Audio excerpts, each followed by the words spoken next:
Uh, Hi, good evening. Um, Tonight's show is going to be really intense. This is going to be a very intense show. It's International Holocaust Remembrance Day. Um, I This is a topic that has always fascinated me, and just in light of the way that the world is today, I wanted to share it with you. It's going to be long, it's going to be graphic, and it's going to be brutal.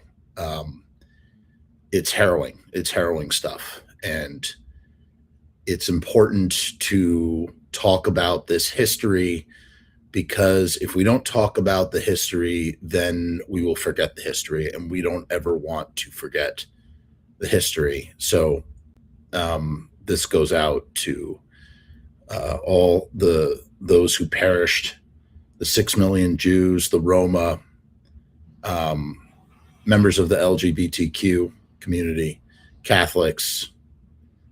I said the Roma. Just a lot of people perished in the Holocaust. 12 million. 12 million. So particularly because people want to talk about, we live in an age where it's getting harder and harder to sort of discern what is real and what is not. And that's what makes, that's what makes this so difficult, because there's so much denial and so much trivializing and minimizing and rationalizing and whatever, what have you. And to that end, I wanted to read from a journal. And normally when we think about the Holocaust, we think about Anne Frank. By the way, there will be no sponsored promotions tonight on the show. Tonight's show has no sponsored advertisements. But usually when we think about the Holocaust, one thing that comes to mind is Anne Frank. And Anne Frank was a girl who perished in the Holocaust. She's very famous. She kept a journal, and that journal has really sort of been a window into what it was like to be Jewish and hiding because of the fact that you're Jewish, and that if someone discovers that you're Jewish, that you could be sent to a concentration camp and liquidated. And there were other journals of other people who kept accounts of the things that happened and things that happened within the camps themselves. And that's particularly what I wanted to focus on tonight, because this isn't like, this is reading someone's firsthand eyewitness account of what happened from inside of the camp. It's very complicated, what we're going to be discussing. It's there were certain types of prisoners. They were called Sonderkommandos, and they had a very horrifying job that ensured that they would get to live, but at quite a cost. And I'm not doing a very good job of this. Let's go to our materials for this evening. So here is, hold on, I want to ensure that this is, it shows that I'm live. This happens every time. It shows that I'm live, but it shows that it's locked, and I don't understand why that is. Every single time. Can we fix that? Let's see real quick. No, we can't. All right, I'm not going to deal with it. Okay. So this is from the Auschwitz Birkenau Museum.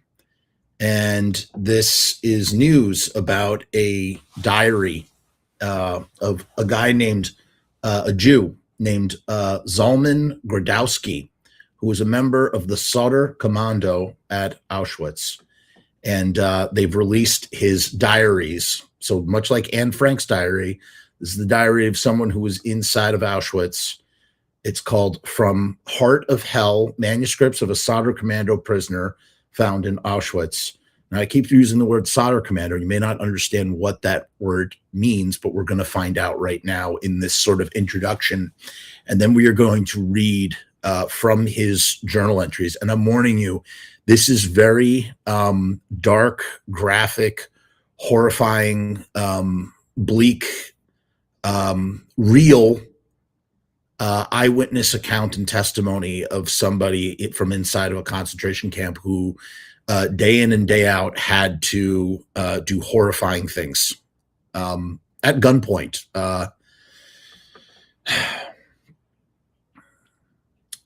So this book is a shattering testimony of the extermination of Jews at the German Nazi Auschwitz camp.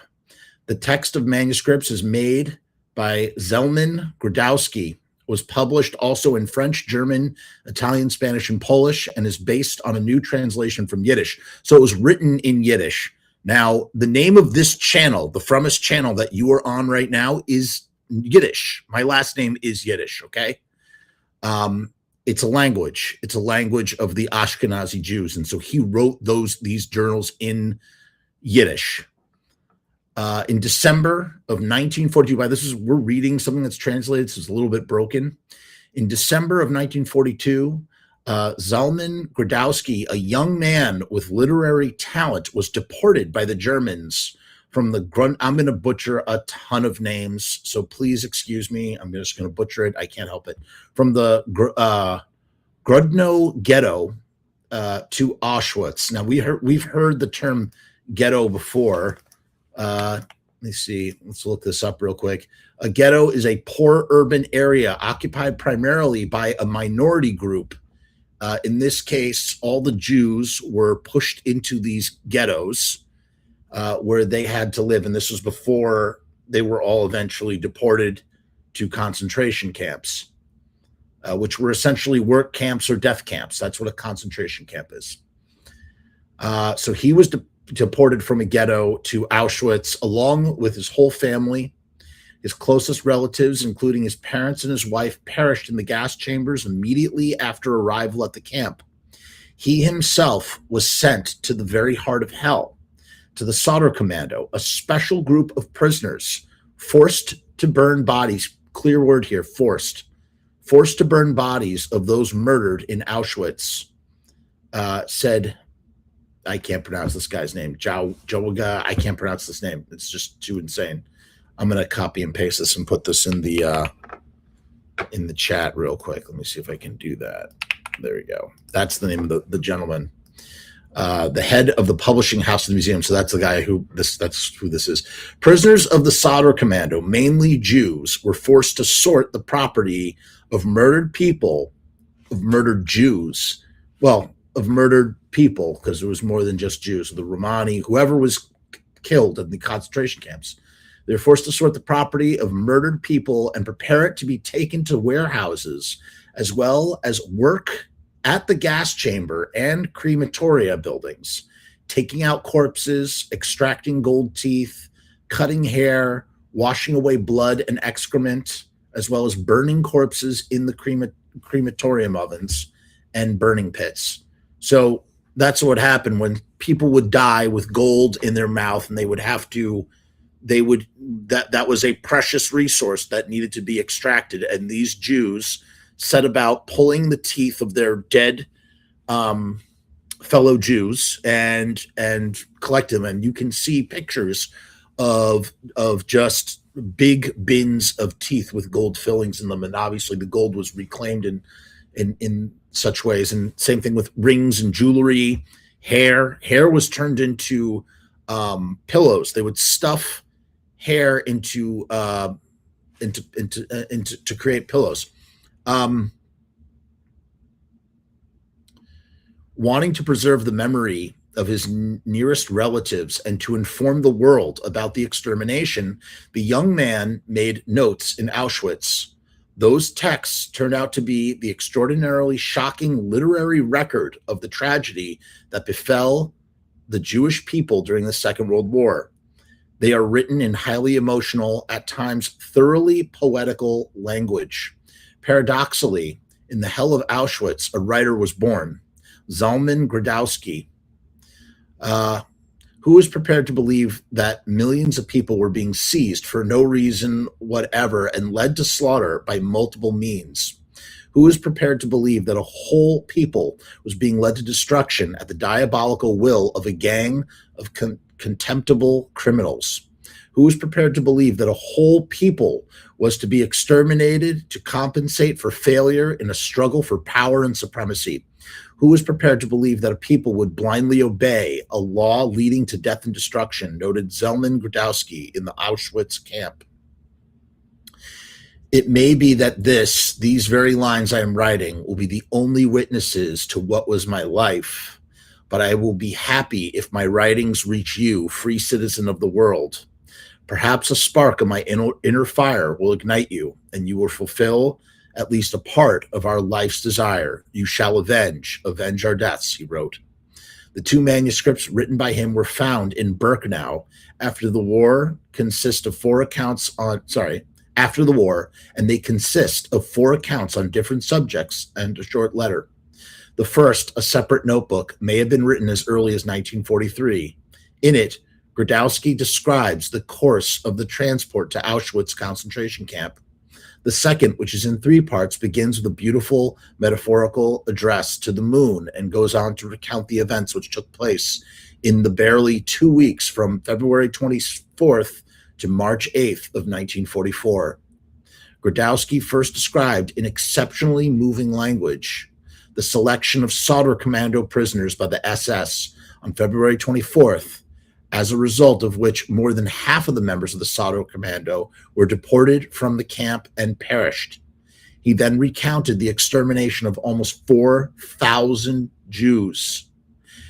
Now, something that's important to note here when we talk about numbers, and I have a feeling I'm going to get emotional when I read this. I can already start to feel really heavy just talking about this. I want you, as you're hearing these numbers, I want you to think, I don't know, if you have any kind of object, think about paper clips, think about pennies, think about rocks, think about something small, something that you can tangentially understand as an object, and pretend that's one person. Think about your whole life, all of your experiences, everything for you as a human being is represented in this single entity right here, and that is one life. And that we are talking about tens of hundreds of thousands of people. Okay? So when he says 4,000 in that sentence, he's talking about 4,000 lives, just like your life. If you are listening to me right now, your life, everything that is you, that makes you important, one of those killed, snuffed out. Simply for being what you are, in this case for them, being Jewish. The extermination of almost 4,000 Jews from I can't read these, from this one ghetto who were murdered from the night of March 8th to March 9th, 1944, after spending 6 months in Birkenau, wrote Dr. Igor Baratosik, a historian from the research center of the museum, in the introduction. Again, this is a translation of broken English that I'm reading. The first of Gradowski's manuscripts was found shortly after the liberation of the Auschwitz concentration camp, when the Soviet Extraordinary State Commission began its work gathering evidence of the crimes committed by the SS. Because at the time, and this is very important to remember, at the time, nobody knew what was happening. Some people knew, some people were aware to some extent, but nobody knew the details. The details of what was going on were not discovered until afterwards. And in some cases, a lot of the evidence was destroyed or buried or mismanaged in a way where things had to be pieced together. And so to have a document like this journal from an eyewitness account who participated in the atrocities as a Jew, forced to do so, is an extraordinary piece of historical evidence for what the Holocaust was. And that's why it's so important that we look at it and that we don't forget what happened. Okay? for the sake of all those people who survived and carried these stories and the trauma with them over and over and over again, telling people, and now they can't speak anymore because they're dead. And so if they don't speak, it's up to us to read their history so that future generations know, right? From the very outset, the members of the State Commission were helped by former camp prisoners. One of them was the Sonderkommando member Shlomo Dragon, who had escaped from the evacuation march to, I can't pronounce that word. I can't pronounce any of these names of these things, knowing exactly where Gradowski's manuscript was buried on the terrain of the crematorium 3. So Gradowski took his writings, his eyewitness writings, and he buried them so that they could be found, so that we would know. We are reading this today because he took the time to do that before he died. And his words live on now as a result. He personally recovered it from the ground on March 5th, 1945. The publication, which contains all of Załmen Gradowski's writings, is above all the priceless testimony of an eyewitness to extermination, but it is also a successful attempt to portray the unimaginable and the inexplicable, the Shoah, which is another word for the Holocaust, one of the blackest chapters in the history of the 20th century. Okay, and now we're going to move on to the actual reading. Like I said, this is very long. This is going to be a long read. I hope you, it's just going to be a long read. We're doing it. This is in honor of everybody who died in the Holocaust. By Załmen Gradowski. Introduction. Dear reader, I write these words in the moments of my greatest despair. I do not believe that I myself will live to read these lines after the storm. Who knows if I will have good fortune to unfold the secret I carry deep in my heart to the world. Who knows if I will ever again behold a quote-unquote free man and be able to speak with him. It may be that the lines that I am now writing will be the sole witnesses to what was my life, but I shall be happy if only my writings should reach you, citizen of the free world. Perhaps a spark of my inner fire will ignite you, and even should you sense only part of what we live for, you will be compelled to avenge us, avenge our deaths. Dear discoverer of these writings, I have a request of you. This is the real reason why I write, that my doomed life may attain some meaning, that my hellish days and hopeless tomorrows may find a purpose in the future. I pass on to you only a small part of what took place in the hell of Birkenau, Auschwitz. It is for you to comprehend the reality. I have written a great deal besides this. I am certain that you will come upon these remnants, and from them you will be able to construct a picture of how our people were killed. I also ask a personal favor, dear finder and publisher of these writings. Using the address I give here, find out who I am. Then ask my relatives for the portrait of my family, as well as that of my wife and me, and using your discretion, print them in this book. In this way, I hope to immortalize the dear beloved names of those whom at this moment I cannot even expend a tear. For I live in an inferno of death, where it is impossible to measure my great losses. And of course, I too am condemned to die. Can the dead mourn the dead?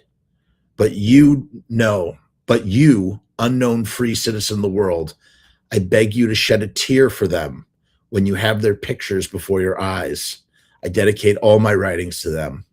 This is my tear, my lament for my family and my people. Here I wish to list the names of my martyred family: my mother Sarah, my sister Liebe, my sister Esther Rokel, my wife Sonia Sarah, my father-in-law Raphael, my brother-in-law Wolf. They were killed on December 8th, 1942, gassed and incinerated. I also make mention of my father, Shmuel, who was seized on Yom Kippur in 1942, and about whom I have heard nothing since. Two brothers, Eber and Moishel, were captured in Lithuania. my sister Fregelech in Atwak. This is my entire family. I doubt that any of them are still alive.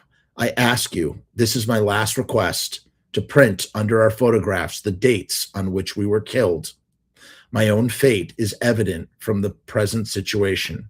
I know the day approaches, the day before which my heart and soul tremble, though not from the love of life, for this life is a torment, yet in the moment left me, I cannot resist.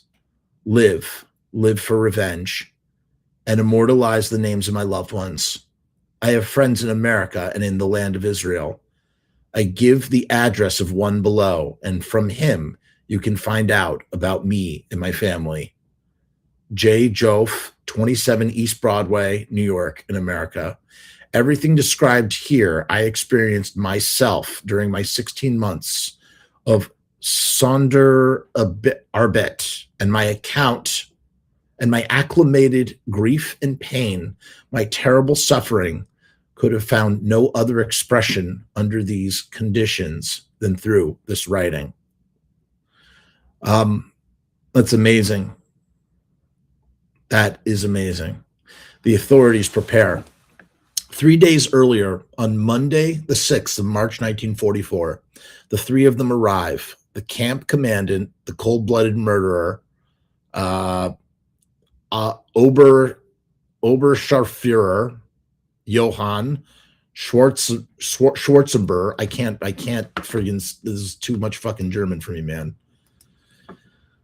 These are the head of all four of the crematoria, the crematorium ovens. Together, they circled the entire area of the crematorium and devised a strategic plan for the military placement of the guards of the fortified Sentinel on that day of their great celebration. This caused a great stir among us, for it was the first time in our 16 months of harrowing Sonderarbeit, which I guess means, can I look this up? See if we can define that real quick. Come on.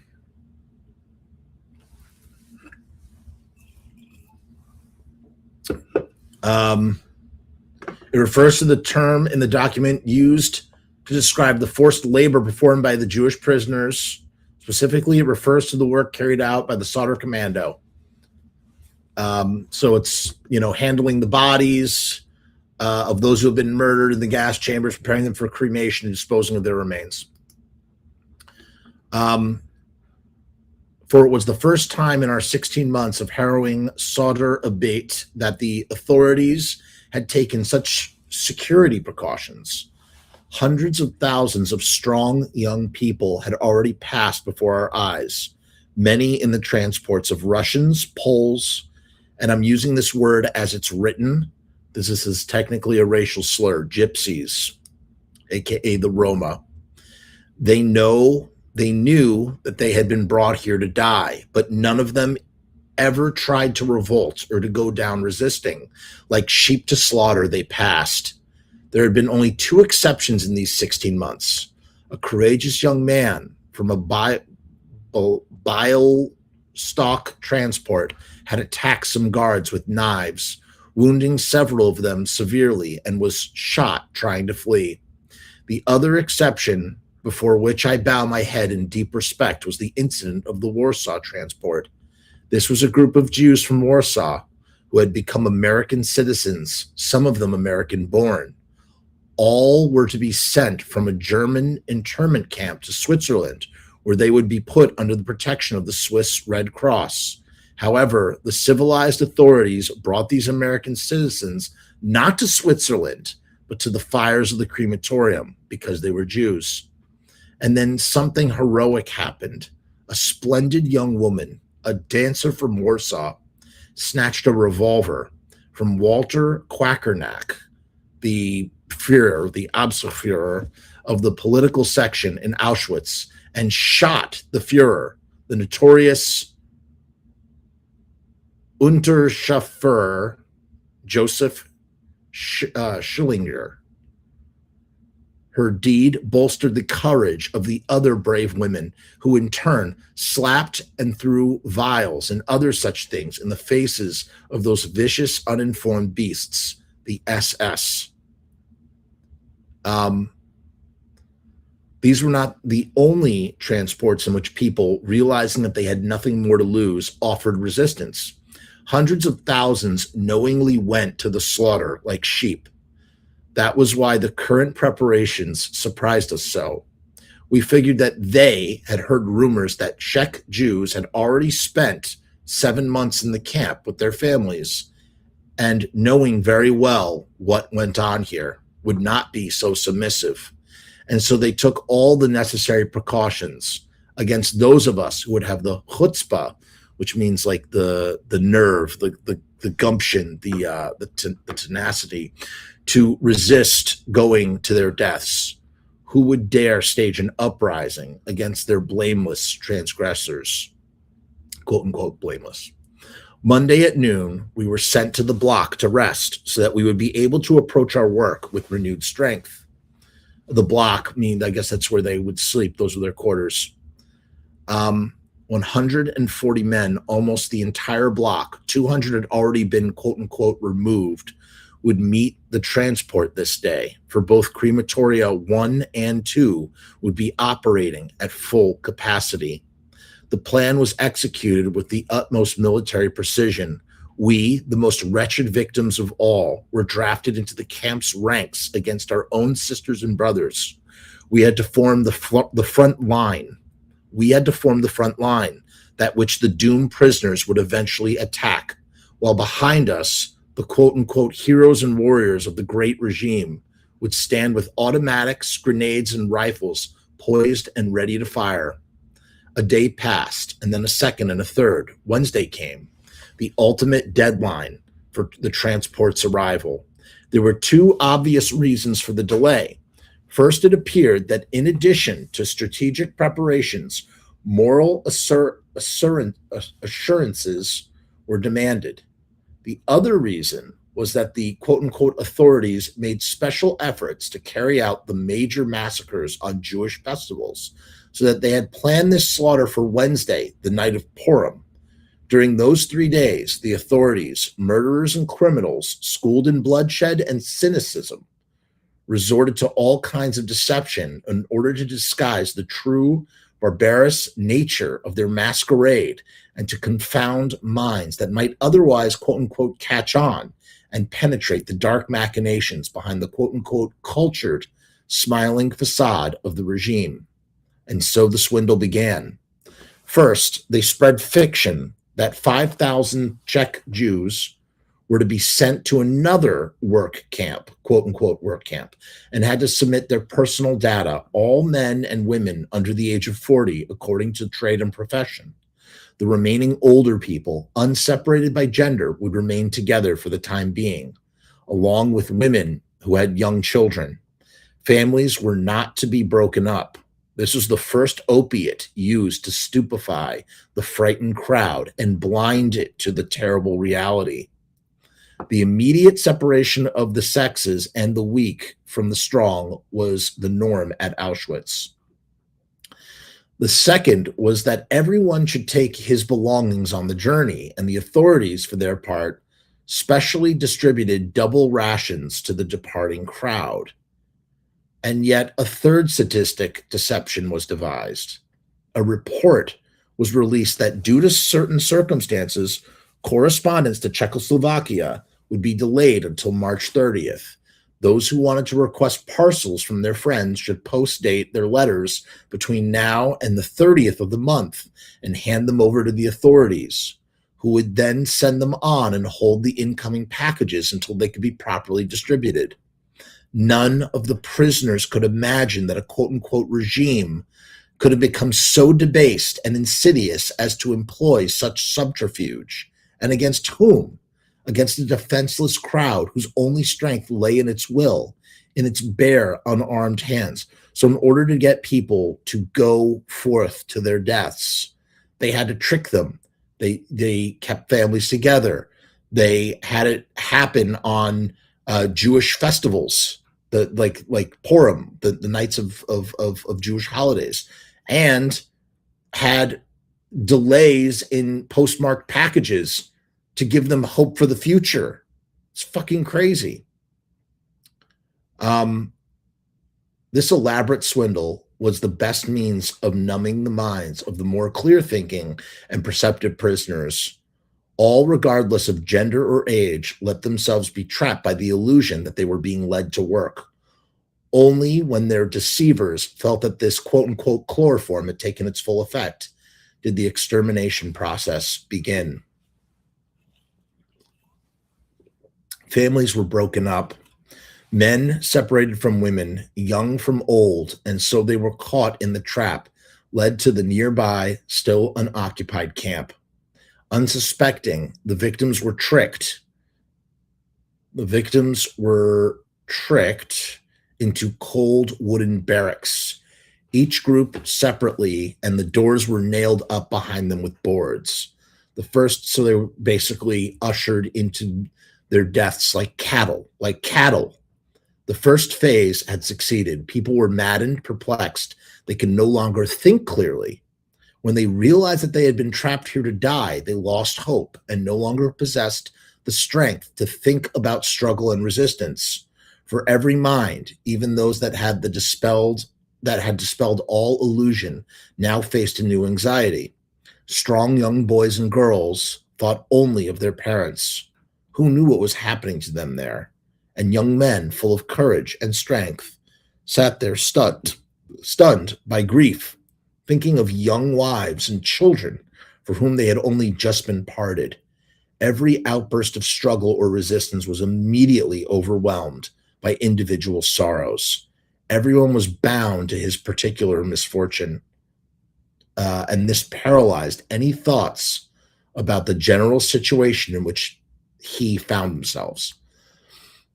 The unshackled, energetic, and rebellious crowd sat inert, resigned, and shattered.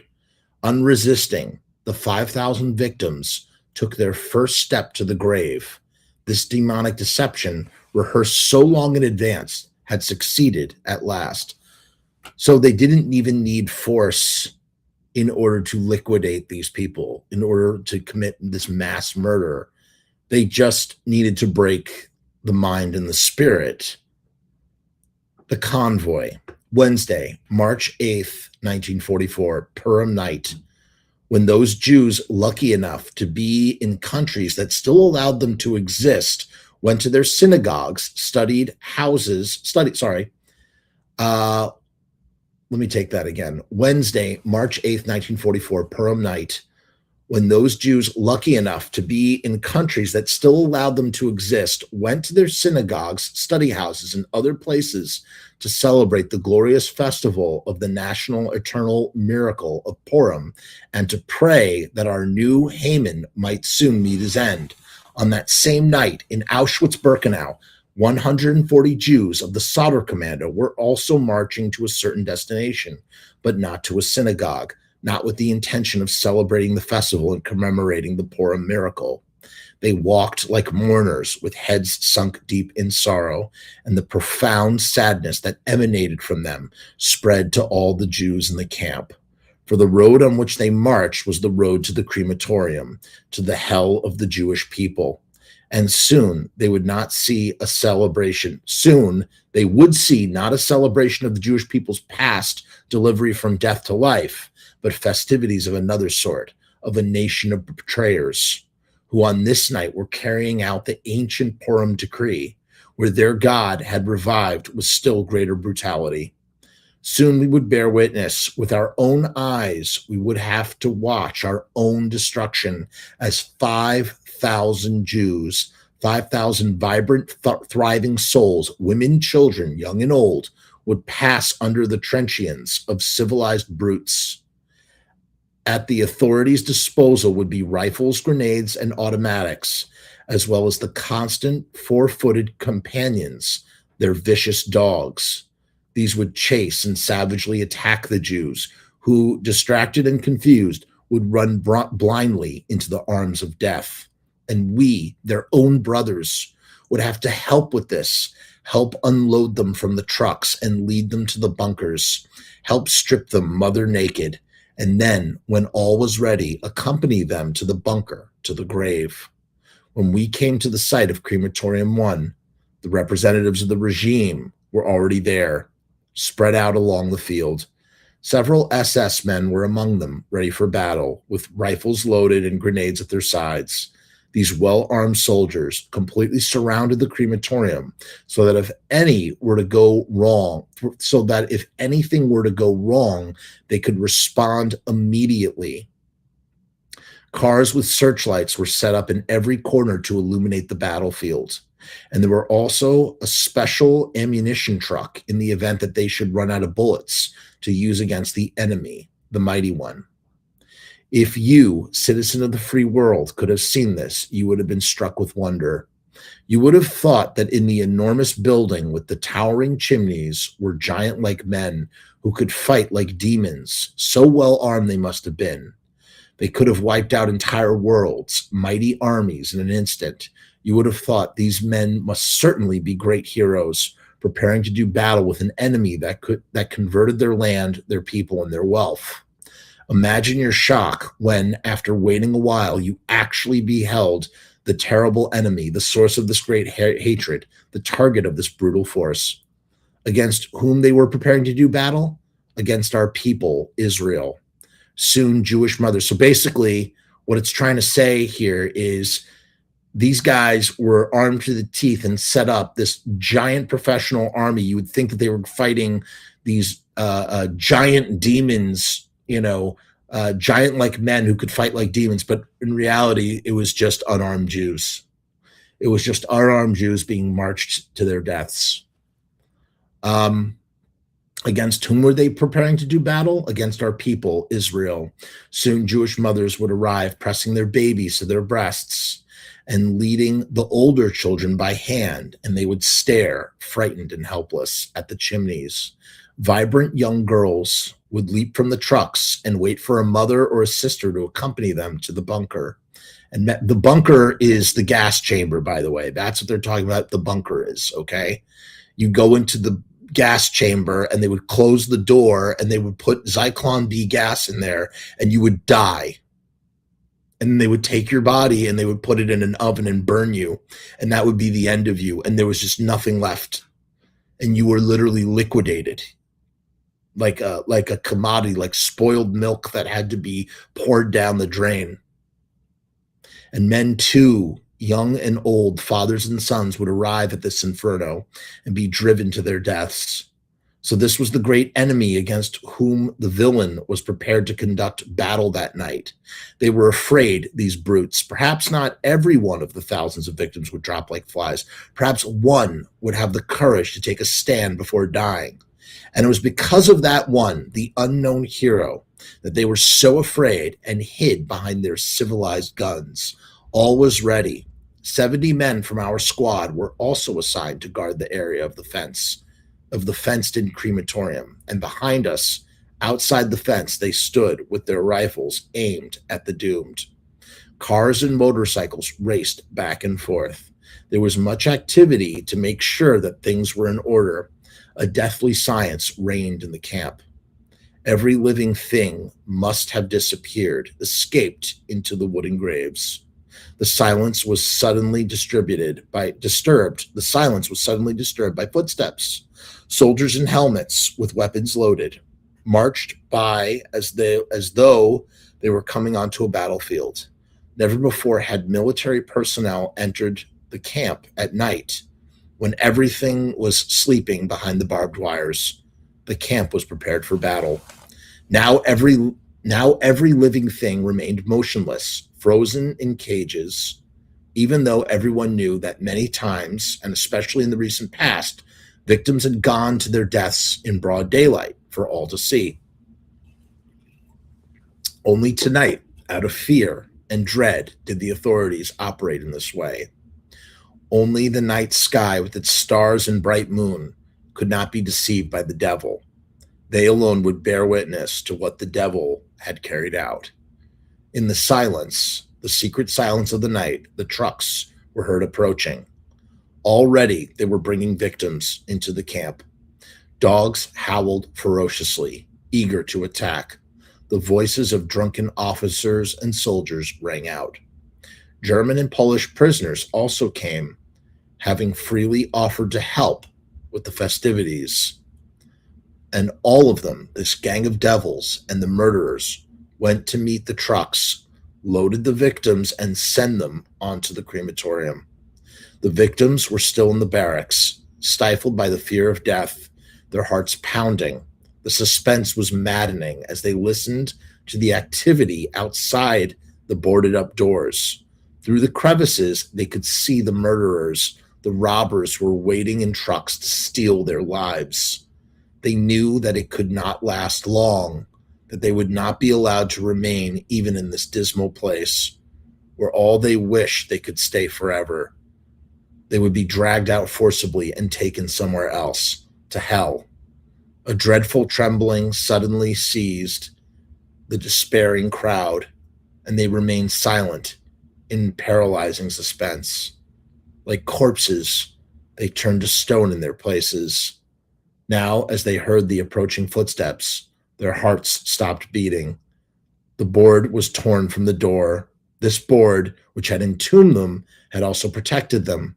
As long as it was nailed in place, it had set them apart from death, and they had secretly hoped that they could remain in this cage indefinitely until they were freed. And now the door burst open, and the victims, still motionless, nervously eyed their brutal oppressors and instinctively drew back as from a ghost.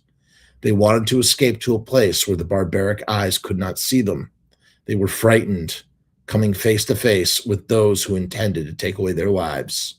But the angry dogs began to howl savagely and threw themselves onto the nearest victims, and a club wielded by the hand of a brute, a Pole or a German, came down on a young Jewish girl. And the crowd, which had clung together in a solid mass, poured out of the barracks in a single file and gradually began to disperse, to fall apart.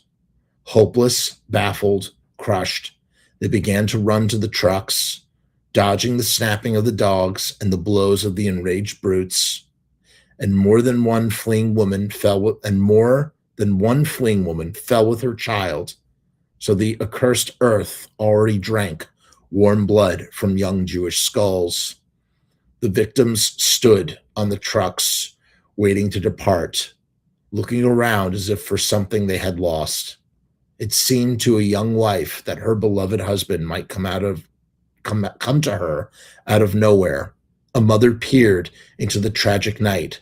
Perhaps her young son would appear, and a girl, looking around desperately, perhaps her lover was with the people in the trucks over there. They looked nervous at the beautiful world, at the sky with the stars, and the moon moving majestically with it. They looked at the barracks, the tomb that they had just left. If only they could go back. They knew, they sensed that the truck, this precarious coach, would not hold them for long. Their eyes wandered over the wires to the camp where they had just been. The frightened Czech families were standing there, looking through the crevices at their brothers and sisters who were about to be taken away. In the glare of the lights, their gazes met. Their hearts beat rhythmically, full of fear and foreboding. In the night silence hovered farewells of the sisters and brothers, the friends and acquaintances who remained in the camp waiting for the end. To the sisters and brothers, the fathers and mothers about to be carried in trucks to their deaths. And so the second stage had already succeeded. The devil had brought his victims to the second step of the grave. Now remember, everything I just read, as poetic as it is, this is written by a person who was there. We are reading that person's eyewitness account. He's not taking poetic license here. He is recording the things that he saw with his own eyes. And then those very words are now being read by us, by me, 81 years after the fact. Okay? That's what's so astounding. That's why journals, diaries, these things are so friggin' important, man. Like they transport, they bridge people together over great oceans of time. We know what this man was thinking and feeling 81 years ago because he wrote it down. It's just astounding to me. They are here. They have already arrived. The unfortunate victims, the trucks pulled up, their hearts froze as they stood stricken with terror, helpless and despondent, and looked towards the building in which their world, their young lives, their vibrant bodies would soon vanish forever. They could not understand what they wanted, all of these officers with their silver and gold epaulets, their shining revolvers and their grenades hanging at their sides. And why were they, the victims, standing here like condemned thieves, watched by helmeted soldiers, while from between the trees and wire, gleaming in the light of the moon, the black barrels of rifles pointed at them? For what purpose? Why were all the searchlights shining? Was the night too dark? Was the moonlight too faint? They stood baffled, unarmed and resigned. They had already perceived the truth. The void gaped before their eyes. They were sinking in it already. They felt that everything, earth, life, fields, trees, everything that lives and exists was vanishing and sinking with them right into the deep abyss. The stars went out, the sky darkened, the moon stopped shining, and the world descended with them. And they, the unfortunates, wanted only to sink, to disappear quickly into the abyss. They threw down their parcels, everything that they had brought for their quote-unquote journey. They no longer wanted or needed anything. Passive, unresisting, they led themselves to be removed from the trucks and fell, almost fainting, like cut stalks into our arms, because he's part of the Sonderkommando. He's ushering them to their death. Take me by the hand, brother, and lead me to the stretch of road that is all that remains of my life. We led them, our dear beloved sisters. We held them under their arms, walking quietly step by step, our hearts beating together rhythmically.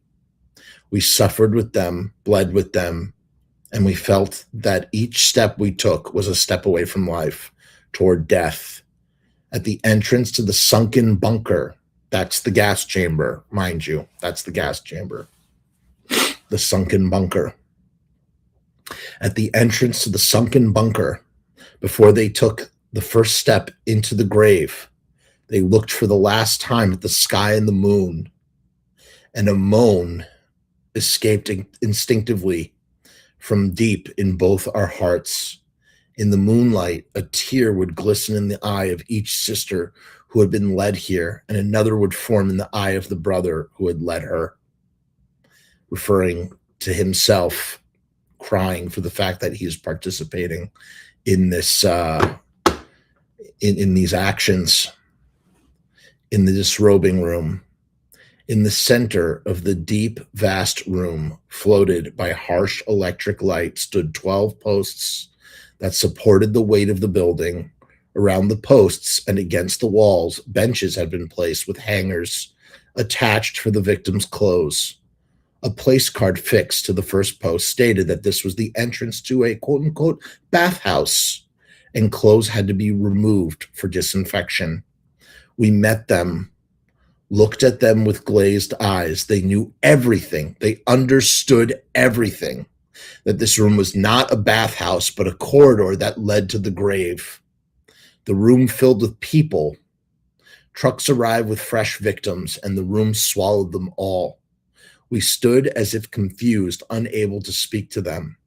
Even though this wasn't the first time, we had already received many transports and witnessed many scenes like this one. But still, we felt as weak as though we would faint together with these doomed women. We were stunned. Their clothes, already old and tattered, covered bodies full of grace and charm, from heads covered with hair, black, brunette, blonde, and even gray. Large, deep-set eyes looked bewitchingly at us. Do you realize Think about how long 16 months is. He did this for 16 months. And for 16 months, this was the status quo. This was the end of everything, right? Like that this would never end. And that every group of people who maybe thought there was going to be something that would change, that would save them, that would prevent this from continuing on further, that he knew that that was not the case because he had seen it happen so many times. He had watched it already happen. We saw before us fresh, lively women, all in their prime, full of vitality, all nurtured from the wellspring of life, like roses growing in the garden, satiated by rainwater and the morning dew. In the brilliant light, the teardrops in their flower-like eyes sparkled like pearls. We didn't have the daring or brashness to tell them, our dear sisters, to strip themselves naked, for their clothing was the armor that shielded their lives. The moment that they took off their clothes and stood mother naked, they would lose their last foothold. And therefore, it was impossible to tell them to hurry and undress. Let them remain just a moment, just an instant in their armor, in the mantle of life. It's the same thing as the boarded up barrack door. As long as this door remains nailed shut, as long as I remain clothed, I'm still alive, I'm still safe. But everything that comes undone brings them one step closer to death. The first question on their lips was if their men had already been there. Each woman wanted to know if her husband, father, brother, or lover still lived, or if his corpse was already burning in the flames that would leave no trace, and she herself a widow with an orphan child. Perhaps she already had lost her father, brother, or lover forever. Then why should she remain alive? Tell me, brother, said one, who in her mind had long ago given up on life and the world forever. She asked frankly and boldly, say, brother, how long does it take to die? Is it easy or hard? They weren't let alone for long. The murderous beasts could not restrain themselves. The air was torn by the cries of the drunken criminals who couldn't wait to satisfy their bestial, thirsting eyes with the nakedness of my dear, beautiful sisters. Clubs came down on shoulders and heads, and clothes quickly dropped from the bodies. Some of the women were embarrassed, wanting to disappear somewhere with their nakedness, where their nakedness could not be seen. But there was no hiding place here. There was no hiding place here, no room for shame. Morality and courtesy passed with life into the grave. A few passionately threw themselves into our arms and asked us with bashful glances to strip them naked. They wanted to forget everything now, to think of nothing. They had given up all thought of their previous life, with its moral principles and ethical considerations. When they took the first step into the grave, mind you, when they said, he says up here, he says the murderous beasts could not restrain themselves. The air was torn by the cries of the drunken criminals. What he's talking about is these women who are being marched into a bunker, to a gas chamber to their death as they're stripping naked, are being assaulted.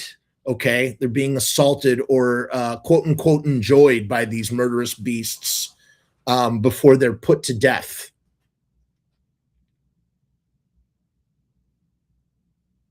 A few passionately threw themselves in our arms and asked us right. I already said that part.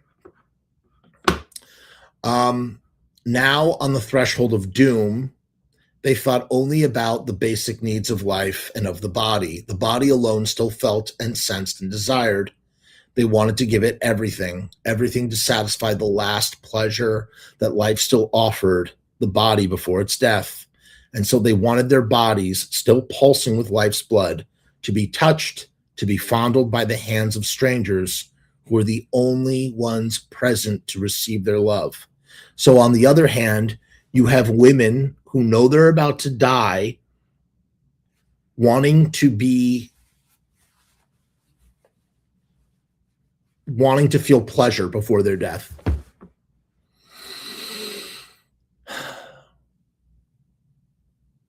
And in this way, each would feel the hand of her lover or husband, stroking and fondling her body, consumed by passion. unfucking believable. They wanted rapture. My beautiful beloved sisters and their burning lips drew lovingly towards us, wanting to kiss passionately to stay alive. Several new trucks arrived and more victims entered the big room. Many broke from the line and fell wildly, weeping and crying, naked children recognizing their mothers, and kissed and embraced and rejoiced that they had been reunited here. And a child felt lucky to have a mother's heart, accompany him to the grave. They all stripped themselves naked and stood straight in the line. Some cried while others were stonily silent. One tore her hair and talked madly to herself. When I approached her, I heard the words, "Where are you, my love? Why don't you come to me? I'm certainly young and pretty enough." Those standing near told me that she had lost her mind in prison the day before. Others spoke to us quietly and calmly. "We're still so young. We want to live just a little more life." They weren't pleading with us, for they knew we were victims just like themselves. They simply spoke just like that because their hearts were heavy, and before they died, they wanted to tell their sorrow to those who would survive them. A group of women sat embracing and kissing. These were sisters who had met here and clung together. I mean, you realize that, like, he is doing that duty. They wanted to tell their sorrow to those who would survive him, and he survived them, and he wrote it down in this journal, and then he buried the journal, and then 81 years later it gets dug up, or whatever it got dug up, and now it's being read on YouTube. There a mother sat naked on the bench, holding her daughter, a girl not yet 15, on her lap. She pressed her head to her breast and kissed all her limbs, and streaming hot tears fell on the young flower. Thus the mother mourned for her child, whom she would soon lead to death with her own hand. More light now poured into the room, into the giant grave. On one side of this hell, the women who were now lined up, their white bodies waiting for the doors to open and admit them to the grave. We, the men, still dressed, stood opposite them and motionlessly looked on. We could no longer grasp if this scene was real or only a dream. Had we fallen into a world of naked women who were soon to be victims of a demonic game? Or had we fallen into a museum or an artist studio where these women of different ages, with faces contorted in every way, weeping softly and moaning, had been brought specifically to serve as models for the artist? For we wondered why they, unlike many other transports, were on the whole so calm, maybe even brave and carefree, as though nothing could happen to them. They faced death so heroically, so calmly, that we were deeply moved and surprised. Could it be that they didn't know what awaited them? We regarded them with pity because already they had come to us anew. Because already there had come to us a new, dreadful realization of how all these vibrant souls, even the noise and chatter that rose from them, would in a few hours be stilled by death, their mouths silenced forever. Their sparkling eyes, now so betwitching, would gaze fixedly in one direction, seeking something in the deadness of eternity. These same women, who now pulsed with life, would lie in dirt and filth, their pure white bodies smeared with human excrement. From the pearly mouths, teeth and flesh would be torn out together, and blood would flow. From the noses so finely shaped, two streams would trickle, red, yellow, and white, and their faces, white and pink, would turn red, blue, and black from the gas. The eyes would fill with blood, so that it would be impossible to know if it was the same face we were looking at now. The head, now covered with wavy hair, would be shaven by cold hands, and the ears and fingers would be stripped of their earrings and their rings. And then two strangers would put on gloves or lay strips on their hands. because the snow white figure, so dazzling now, would by then be so repulsive that they would not want to touch her with bare hands.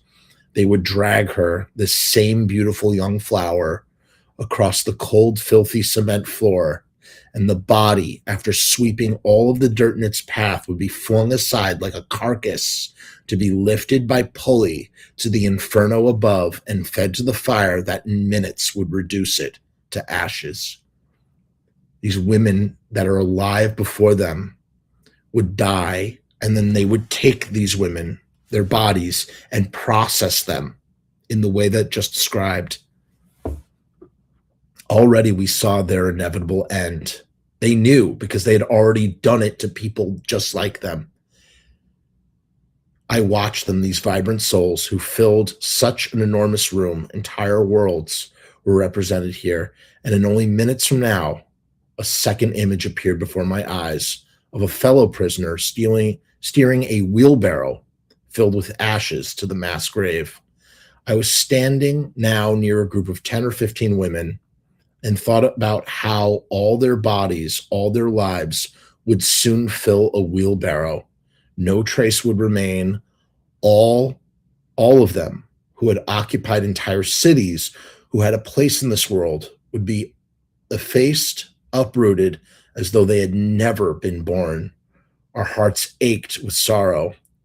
We felt through them, suffered through them the anguish of passing from life to death. Our hearts filled with pity if we could have only given them pieces of our own lives, sacrificed ourselves for our sisters. How happy we would have been. We wanted to press them to our sorrowful hearts, cover their limbs with kisses, imbibe the life that would soon vanish, to etch in our own hearts their living images, to carry their portraits in our hearts forever. We were all in the grip of these nightmarish thoughts, while they, our beloved sisters, wondered why they were so shaken when they were so calm. They wanted very much to know what would be done with them when they were dead, but they wanted very much to know what would be done with them when they were dead, but none of them dared ask, and the secret was never revealed to them. Now you may be wondering, okay, I'm talking about this guy who's recording what he's seeing, the eyewitness account, the Sonderkommando, also Jewish. These were all Jews who were doing this work, right? Why did they cooperate? Why would they lead their own people to their deaths like this? And the reality is that they did not entirely go with the flow. There were uprisings. There was one particular uprising, the Sonderkommando uprising. They got a hold of pistols. They sabotaged the cremation ovens, and they tried to overtake the SS guards, and they failed. They made a movie about it. It's called The Gray Zone. I watch a lot of like horrible horror movie things. I watch all sorts of fucked up movies. Nothing was as brutal as The Gray Zone. It was absolutely one of the most gut-wrenching movies I've ever seen, because it was real. That really happened to people. And the Sonderkommandos, they tried to fight back. They tried.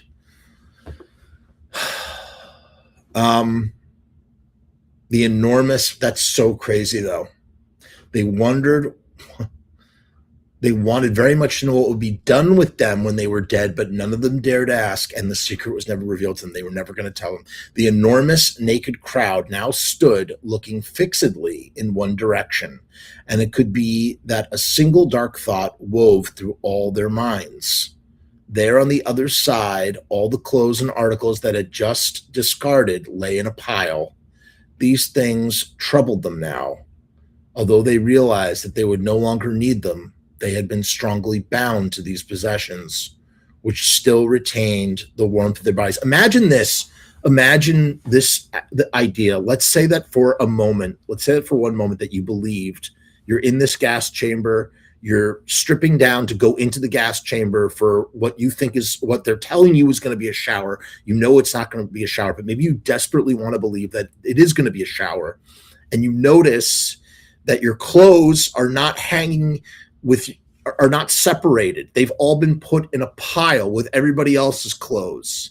And in that moment, as you're walking into the gas chamber, you realize you're never going to claim those clothes again because you're going to your death. And there's nothing you can do to stop it. And you're being pushed off a cliff.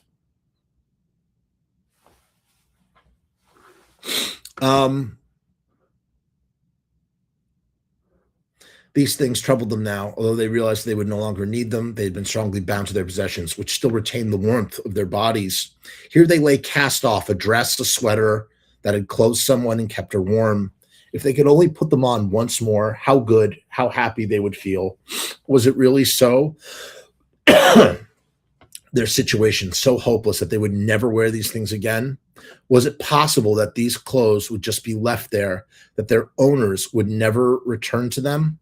Clothes abandoned like orphans, like witnesses or testimonies to the approaching death. Ah, who knew who would wear these clothes? Who knew who would wear these things after them? A girl stepped out of place to retrieve a strip of silk from under the foot of a companion. She took it quickly and stepped back in line. I asked her why she needed this kerchief, and she said, for a keepsake, the girl replied in a low voice.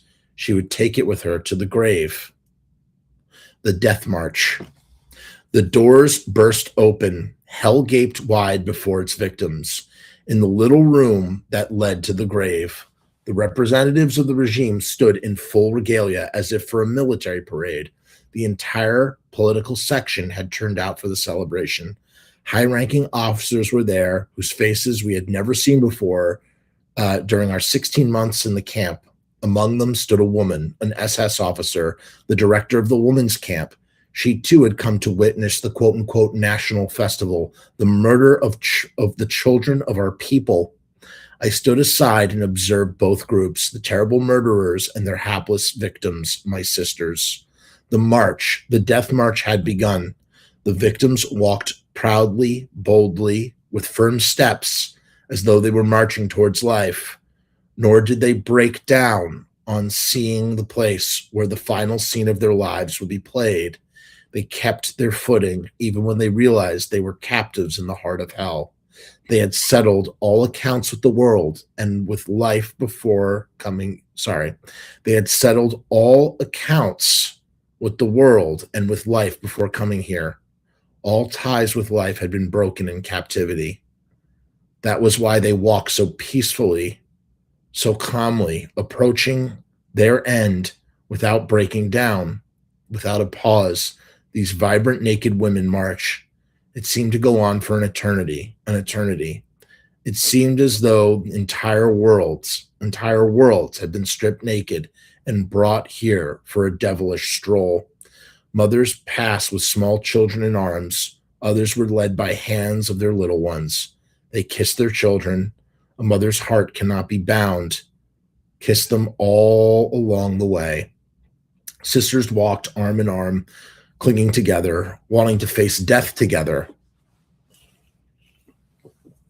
All glanced scornfully at the lines of officers, not wishing to grace them with direct gazes. No one pleaded. No one sought mercy. They knew there was no spark of human conscience in those hearts. They did not want to give them the pleasure of watching them beg for their lives in despair. Suddenly, the naked procession came to an abrupt halt. A pretty girl of 9 years old, whose long, intricately plaited braids hung in golden strips down her childish shoulders, had approached, followed by her mother, who now stopped boldly, addressing the fellow officers. Murderers, thieves, shameless criminals. Yes, now you kill innocent women and children.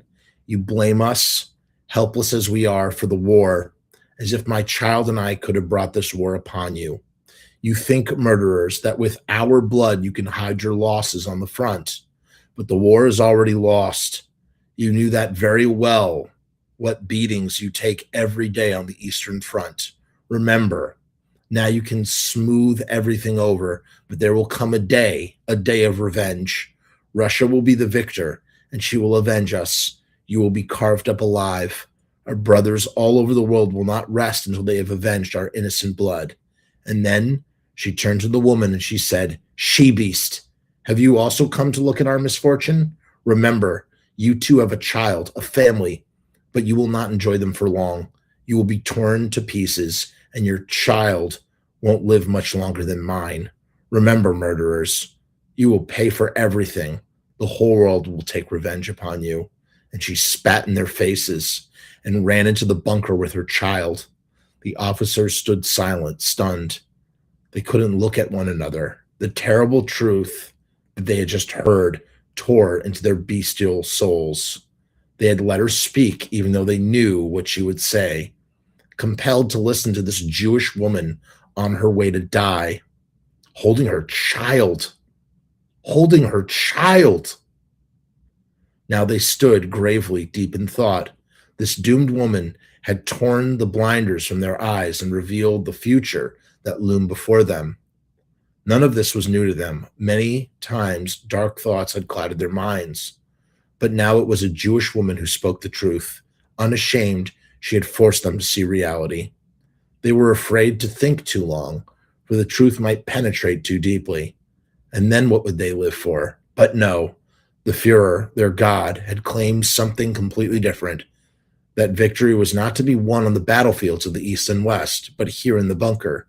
This is where victory lay, here, where the terrible enemy, the cause of the German blood being spilled on the battlefields of Europe, was now marching past. These were the hated enemy. For their sakes, English airplanes dropped bombs night and day, killing young and old.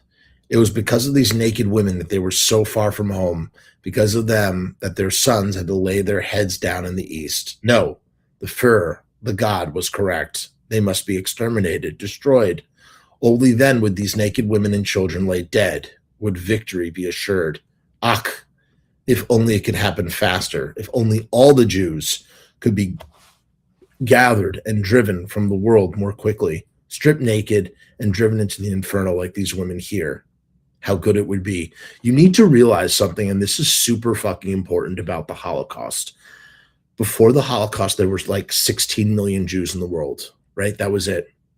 To this day, we have never regained our numbers. We have never surpassed 16 million Jews in over 80 years. There's 15.5 million Jews. In 80 years, we have not returned nor surpassed our numbers, okay? Think about how insane that is. Think about how many people, think about even just one Jew saved during World War II. How many offspring, how many children come from like one person alone, right? Typically, like when you think about the grandchildren, like it compounds, right?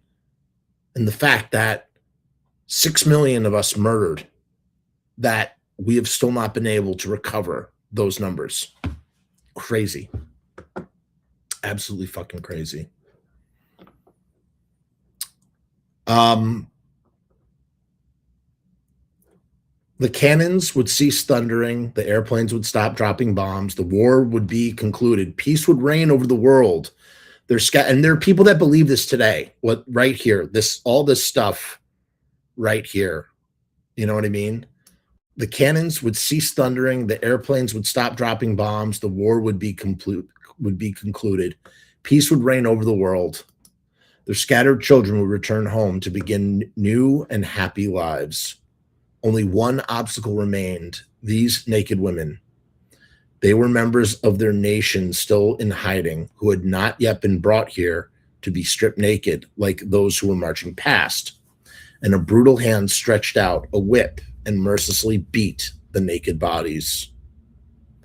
Run faster, our enemies, faster into the bunker, into the grave, for every step you take brings us closer to victory, and victory must come more quickly, more swiftly. We have paid too dearly for you on the vast battlefields. Now run faster, children of the devils. Don't stop along the way, because that would hinder our victory. They marched on. Rows of young, naked women, And again, the marching came to a halt. Another woman, this time a lovely blonde girl, had addressed the officers. Wretched murderers, you look at me with your thirsty, bestial eyes. You glut yourselves on my nakedness. Yes, this is what you've been waiting for. In your civilian lives, you could have never dreamed about it. You hoodlums and criminals. You have finally found the right place to satisfy your sadistic eyes. But you wouldn't enjoy this for long. Your game's almost over. You can't kill all the Jews, and you will pay for it all. And suddenly she leaped at them and struck one of the Führers, the director of the crematoria, 3 times. Clubs came down on her head and shoulders.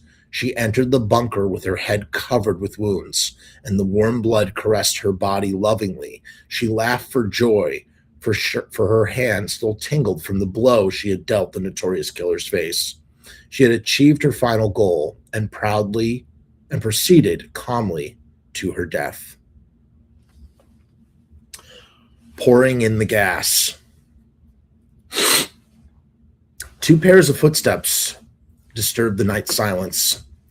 In the moonlight, 2 figures appeared. They put on masks in preparation for pouring the poisonous gas that carried in 2 cylinders enough to kill the thousands of victims who waited there.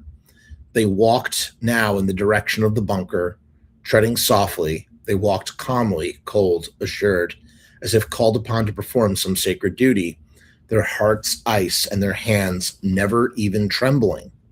They guiltlessly moved to each eye of the sunken bunker, poured in the gas, and covered the eye with a heavy lid so that no gas could escape. Through the peepholes, they could hear the deep, agonizing groan of the mass of people struggling with death, but they remained unmoved, deaf and dumb. They moved on to the second eye and again poured in the gas. Then, after taking care of the last one, they removed their masks. Proud, calm, at peace with themselves, they walked away, having performed a great service for their people and country, having brought them a step closer to victory. You have to understand something else, too. Initially, before the gas, they were having soldiers shoot Jews into massive graves. Jews would get off of trucks, they would stand in front of an open grave, and they would be shot, and they would fall into the grave. And it was a great cost of bullets, but also the soldiers, some of which who were not Nazi soldiers, they were German soldiers. They weren't, I guess you would consider everybody's a Nazi, right? It was psychologically too much for the soldiers to handle. They couldn't function. They couldn't do their work, and they couldn't kill Jews fast enough. They needed better, more efficient ways to destroy people. And that's why German concentration camps in the Holocaust of World War II is such it's so beyond any other. It doesn't mean that it's this isn't a contest here. It's just to say that the amount of industrial efficiency that went into liquidating human beings, it's just like there's never been anything like it. There's never been anything like this. The malevolence, the level of malevolence, it's harrowing, man. It is harrowing. The second front.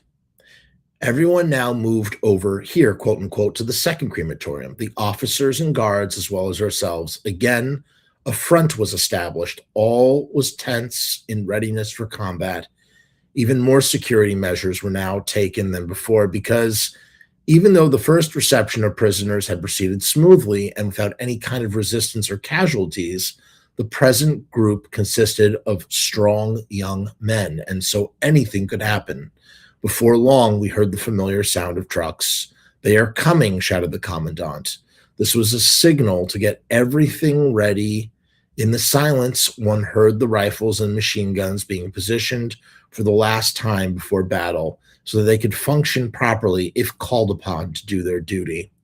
The enormous searchlights once again illuminated this place of death.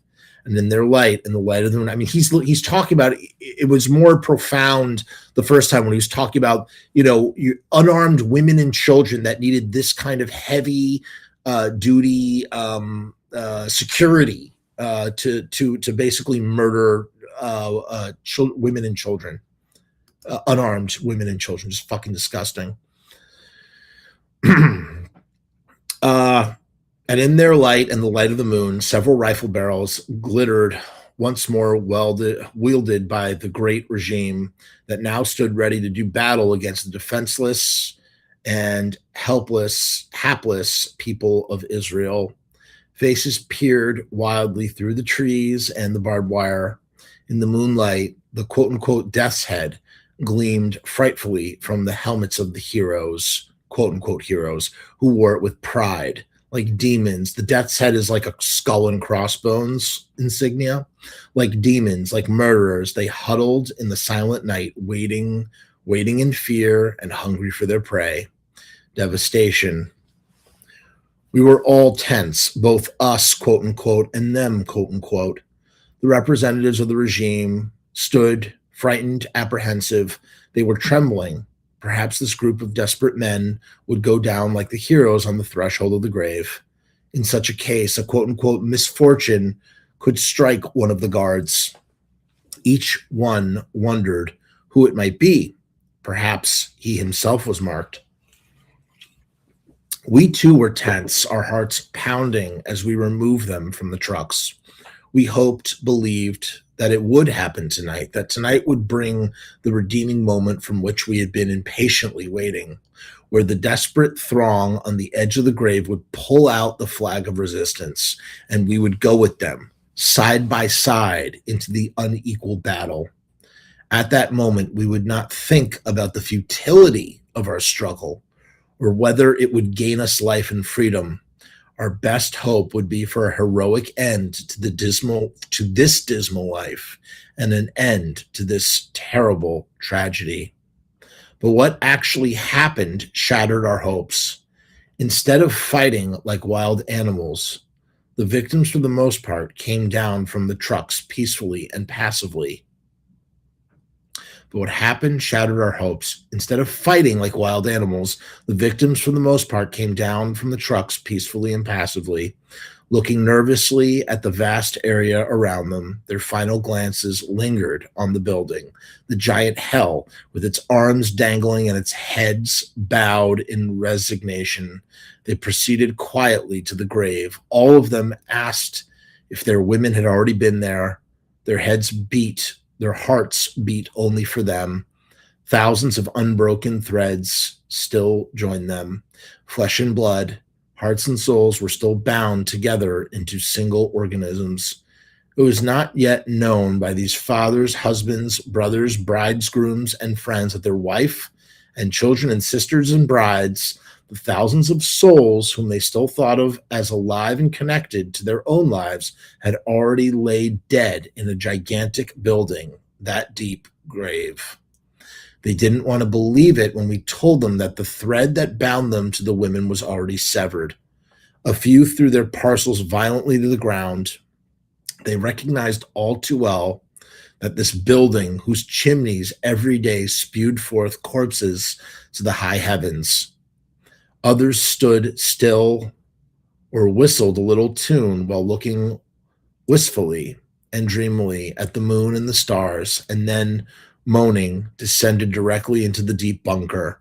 Before long, all naked men had gone peacefully, without struggle or resistance, to their deaths in the bunker. She and he. It was a heart-rending scene when a number of women who had been unable to fit into crematorium 1 were brought over to the men. Naked men ran frantically to the women, each seeking his wife, his mother, his child, sister, or friend. The few quote-unquote lucky couples who were reunited here clasped each other firmly and kissed passionately. In the middle of the big room, one saw unbearable things: a naked man holding his wife in his arms, a brother and a sister standing embarrassed, kissing through tears, and passing happily together into the bunker. There were several women who remained miserably alone.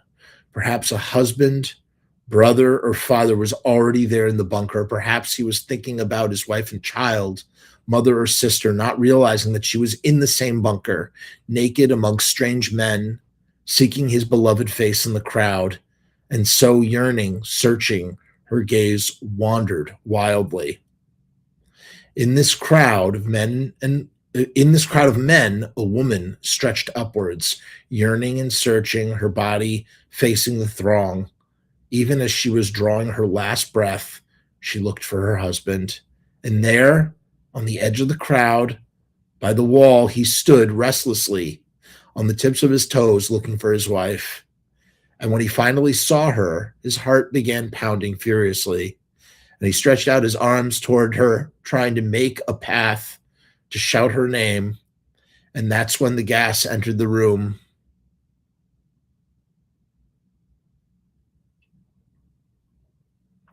And so he remained transfixed in that position, arms outstretched, mouth open, eyes insanely frozen. His heart had given out and his soul departed with her name still on his lips. Their two hearts had beaten together with one pulse, and yearning and searching together, they expired. Hail Hitler. Through the little window in the gas chamber's door, they, the authorities, could see for themselves how the mass of men lay dead, stiffened from poison gas. Happy, assured, with victory in their grasp, they emerged from the place of death. Each of them could now go home relaxed and confident. Effaced and annihilated was the great enemy of their people, of their country, and now everything was possible once more. The Führer, the great God that said it himself, every dead Jew, a step toward victory. And here were 5,000 at once, killed off in just a few short hours. Such victory, such triumph, without one loss or sacrifice. Who else but they, these brilliant officers, could claim such glorious deed? Obviously, this is all said with deep amounts of contempt and sarcasm. But what's interesting about what the Nazis and Adolf Hitler and all them, what they were trying to do, it's a repeating pattern that you find in all forms of anti-Semitism. You know, there's three types of anti-Semitism. There's anti-Judaism, there's anti-Semitism, and there's anti-Zionism, right? And each of them treats Jews differently, right? Anti-Judaism is about like being against the religion of the Jews, which is Judaism, right? But Jews are also an ethnicity as much as they are religion. Okay, we're an ethno-religious community of people. And so then you have anti-Semitism, which is what the Nazis believed. The Nazis looked at us and said, you are not, your blood is not pure. You are ethnically different from us. We are racially superior. We need to purge you from our people so that we can be clean and pure, right? And then anti-Zionism is the same means of discrimination, but by looking at Jews not being able to have self-determination and sovereignty and to find safety, right? And so altogether you have like three, it's like gas, water, it's like air, water, and ice, you know, water, liquid, H2O in three different states, you know, that sort of thing. But that's what the Jews believe. That's what the Reich believed. But like, it's the same thing applies today, right? It's like, it's always that way. If not for this, then we could find our way to, we could find salvation. They parted with the raised arm salute, and after all hailing their quote unquote holy one, climbed contently into their cars. They drove quickly, exhilarated and full of daring, leaving behind a triumph that assured them heroic stature. Soon the telephones would start ringing, spreading the news, until the word of great victory secured tonight would reach him. The Führer and God, Hail Hitler, they would claim. quote unquote, in the place of death.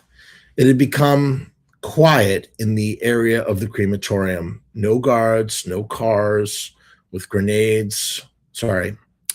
It had become quiet in the area of the crematorium. No guards, no cars with grenades, no searchlights.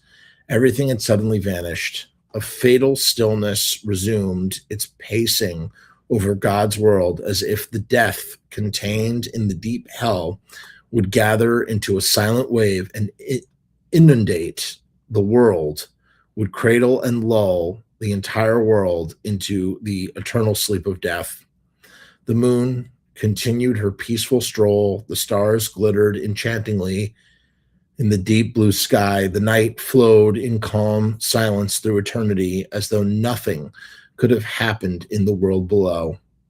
Night, moon, sky, and stars had swallowed up the secret that the devil had prepared for them, leaving no sign or vestige of cruelty for the world to perceive. In the moonlight, the only things discernible in this place were little hills of shadows of discarded parcels, witnesses to lives that were no more. A few silhouetted human figures were dragging a heavy load along the ground.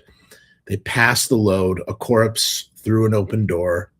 They went back with quiet steps and retrieved another one, this time disappearing with it behind the door. Through the night, silence came, the sound of a bolt being turned, and the brothers, the wretches who had disposed of the dead, were now locked in.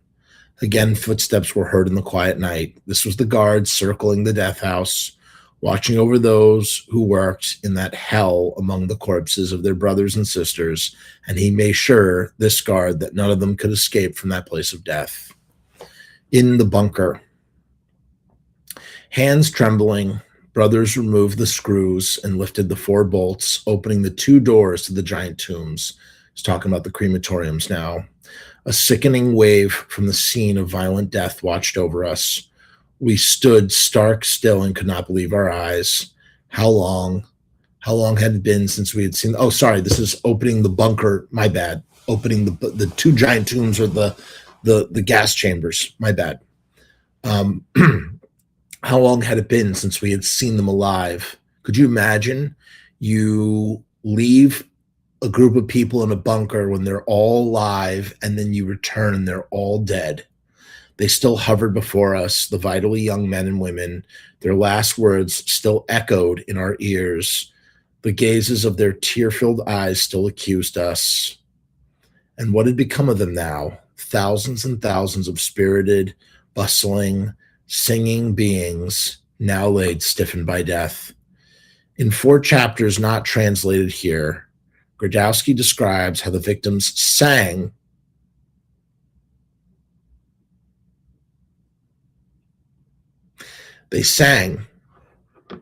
Internationale and Haktikva, the Czech national anthem, and the Partisans' hymn. They sang to their deaths. Let's look this up real quick. Yeah. Haktikva refers to the national anthem of Israel. Yeah, right, because tikva means hope in Hebrew.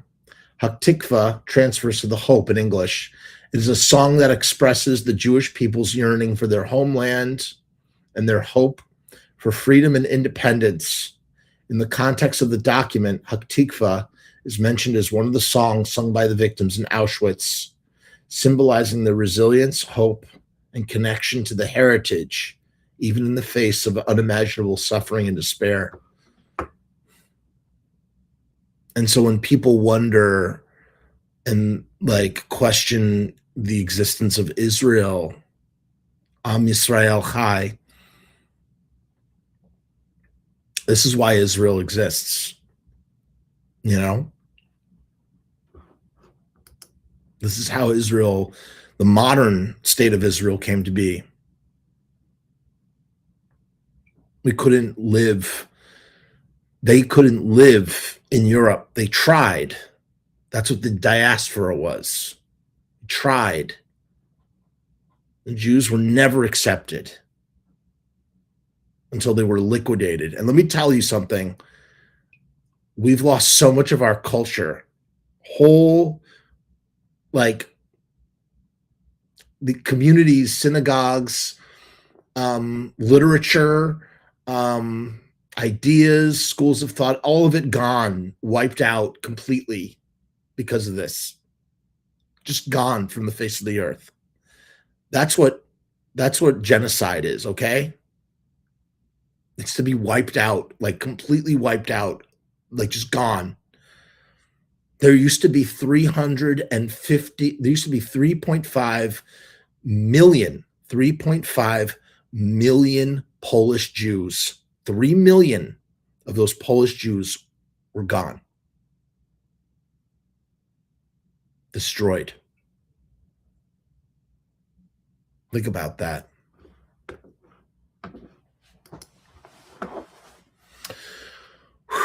Sorry, this is really this was intense. No word or sound was heard. Their mouths silenced forever. Their gazes were fixed, their bodies motionless. In the deadened, stagnant stillness, there was only a hushed, barely audible noise, a sound of fluid seeping from the different orifices of the dead.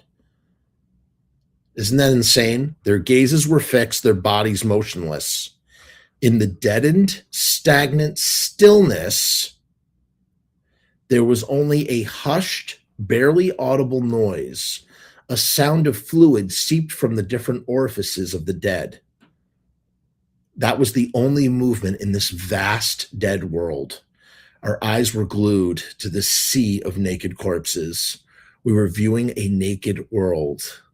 They lay as they had fallen, contorted and knotted together like a ball of yarn, as though the devil had played a special game with them before their deaths, arranging them in such poses. Here one lay stretched out full length on top of the pile of corpses. Here one held his arms around another as they sat against the wall. Here part of a shoulder emerged, the head and the feet intertwined with the other bodies. And here only a hand and a foot protruded into the air. The rest of the bodies buried in the deep sea of corpses. The surface of this naked globe was made up entirely of human bodies. Here and there, heads broke through the sea, clinging to the surface of the naked waves. It seemed that while the bodies were submerged in the vast sea, only the heads could peer out from the abyss. These heads, dark, fair, brown, were the only parts that broke through the universal nakedness. Preparations for the inferno. One must deaden the feeling heart, dull its capacity for pain. One must suppress the anguish that sweeps like a storm over every limb. One must turn into an automaton, unseeing, unfeeling, uncomprehending. Hands and feet set to work. Every member of the squad is assigned a specific task. We pull, vigorously pry apart the knot of intertwined bodies. One of us taking a foot, the other a hand. How convenient it all is. It seems as though we will tear the corpses to pieces with our systematic prying. Each one is then dragged along the filthy, cold cement floor, the beautiful, clean body sweeping up all the dirt and filth in its path like a broom. Then it is laid face upwards, eyes fixed in a stare that seemed to ask, "What are you going to do with me, brother?" Frequently, one recognizes an acquaintance. 3 prisoners prepare the body of a woman. One probes her pretty mouth with pliers looking for gold teeth, which, when found, are ripped out together with the flesh. Another cuts the hair, the woman's crown, while the third quickly tears off earrings, often drawing blood in the process, and the rings, which do not come off the fingers easily, must be removed with pliers. Then she is given to the pulley. 2 men throw on the bodies like blocks of wood. When the count reaches 7 or 8, a signal is given with a stick and the pulley begins its ascent. So people are being burned, their bodies are burned 7 or 8 at a time in the heart of hell. On the upper level by the pulley stand 4 men. The 2 on one side of the pulley drag corpses to the quote-unquote storeroom. The other 2 pull them directly to the ovens, where they are laid in pairs at each mouth. Okay, I guess pairs, not 7 or 8 at a time. The slaughtered children are heaped in a big stack, and they are added, thrown onto pairs of adults. Each corpse is laid out on an iron, quote-unquote, burial board, using the traditional term terbret to underline the desecration of their bodies. Then the door to the inferno is opened and the board is shoved in. The hellish fire, extending its tongues like open arms, snatches the body as though it were a prize. The hair is the first to catch fire. The skin, immersed in flames, catches in a few seconds. Now the arms and legs begin to rise. Expanding blood vessels cause this movement of the limbs. The limbs are moving because of expanding blood vessels. The entire body is now burning fiercely. The skin has been consumed, and fat drips and hisses in the flames. One can no longer make out a corpse, only a room filled with hellish fire that holds something in its midst. The belly grows, bowels and entrails are quickly consumed, and within minutes there is no trace of them.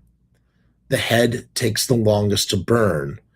2 little blue flames flicker from the eye holes. These are the eyes burning with the brain, while the mouth, the tongue also continues to burn. The entire process lasts 20 minutes, and a human being, a world, has been turned to ashes. We watch stunned. 2 more are laid out. 2 people, 2 worlds. 2 worlds. That's what I meant when I was saying earlier at the beginning of this thing. When we talk about these numbers, each one of these people is a whole world. Think about your whole life, everything that makes up you, and how it seems like the universe, and how inconsequential it is as it's snuffed out, just one of a few thousand at a time. 2 people, 2 worlds who have occupied a place in the human scheme, who have lived and existed, acted and created, who have labored for the world and for themselves, lay a brick on the great edifice, woven a thread for the world, for the future, and in only 20 minutes, no vestige of them remains. 2 more, whole families, women, children, fathers, mothers, brothers, sisters, whole families liquidated like that in a crematorium, gone, wiped from existence. An unbroken chain destroyed. 2 more lie there now. They have been washed thoroughly. Pretty young women. How splendid they must have been. How splendid they must have been. In life, they made up 2 entire worlds. What happiness and joy they brought. Their every smile was a comfort, every glance a delight, their every world charmed like heavenly music. Wherever they went, they brought joy and gladness with them. Once loved by many, now they wait on the iron board. Soon the mouth will open, and within 20 minutes, no trace of them will remain. Now there are 3, a child pressed to its mother's breast. What happiness, what joy its birth brought to its parents.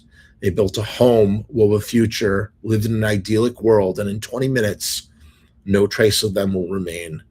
The pulley moves up and down, lifting bodies without end. As in a giant slaughterhouse, stacks of bodies lie here waiting to be removed. 30 hellish mouths blaze now in the 2 huge buildings and swallow countless bodies. It won't be long before the 5,000 people, the 5,000 worlds, will have been devoured by the flames. The ovens blaze furiously like waves in a storm. This fire was ignited long ago by the barbarians and murderers of the world who had hoped to drive darkness from their brutal lives with its light. The fires burn boldly, calmly. Nothing stands in its way. Nothing pulls it out. Sacrifices arrive regularly without number, as though this ancient martyred nation was created specifically for this purpose. If you, who are free, should chance to notice this great fire, if some evening you should raise your eyes to the deep blue sky and see that it is covered by flames, then you will know that this is the same hellfire that burns here endlessly. Perhaps your heart will feel its heat, and your hands as cold as ice will extinguish it. Or perhaps your heart bolstered with courage, you will exchange the present victims of this never-ending inferno for those who first ignited. Or perhaps your heart bolstered with courage, you will exchange the present victims of this never-ending inferno for those who first ignited it, that they may be consumed by its flames. March to April 1944.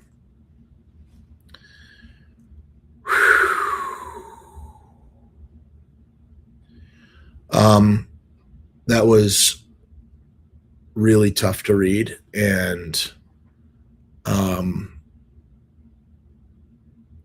all I can say is if you at some point decide to watch this video and you've made it all the way to the end, know that by sitting here and listening in some small way, I hope that you've learned something about like what happened in these concentration camps during the Holocaust.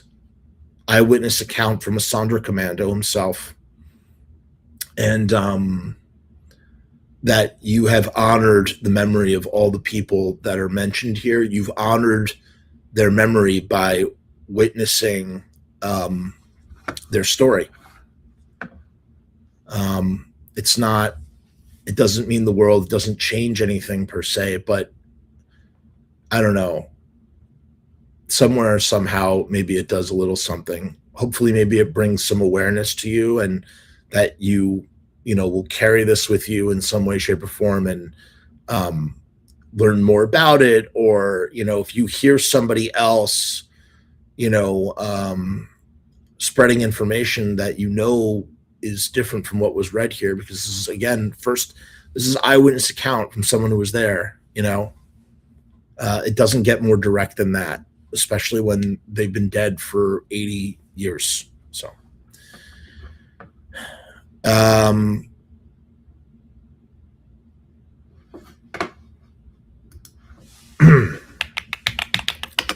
let's say the Kaddish prayer.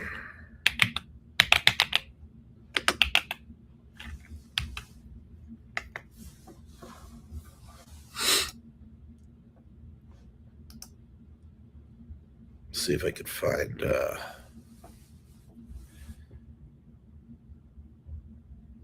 Yitgadal Ve'et Kadash Shmai Rabbah Ba'amal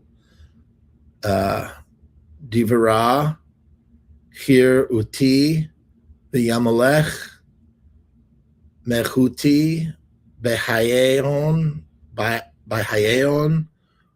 Uyuvi Michran Uvhaye Dechol Bet Yisrael Bet Agala Uvi Zman Kariv V'Imaru Amen Yahai Shemai Rabbah Mevarach Le'alam U Lamai Al Maya Yitbarak Ve'Yishtaba Ve'Yitpari Ve'Yituram Ve'yit Naseh, Ve'yit Hadar, Ve'yit Allah, Ve'yit Halal, Shmai, Dekudsha,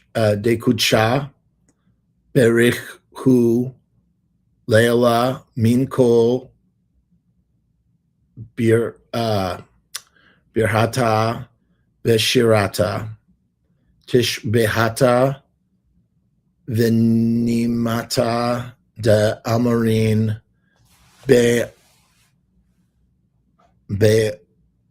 Alma Vimaru Amen Yahe Shamala Rabbah Min Shemaya ve'haim aleinu va'al kol Yisrael ve'imaru amen. Ose shalom b'imromav uya se shalom aleinu ve'akol Yisrael ve'imaru amen. That is the mourner's Kaddish.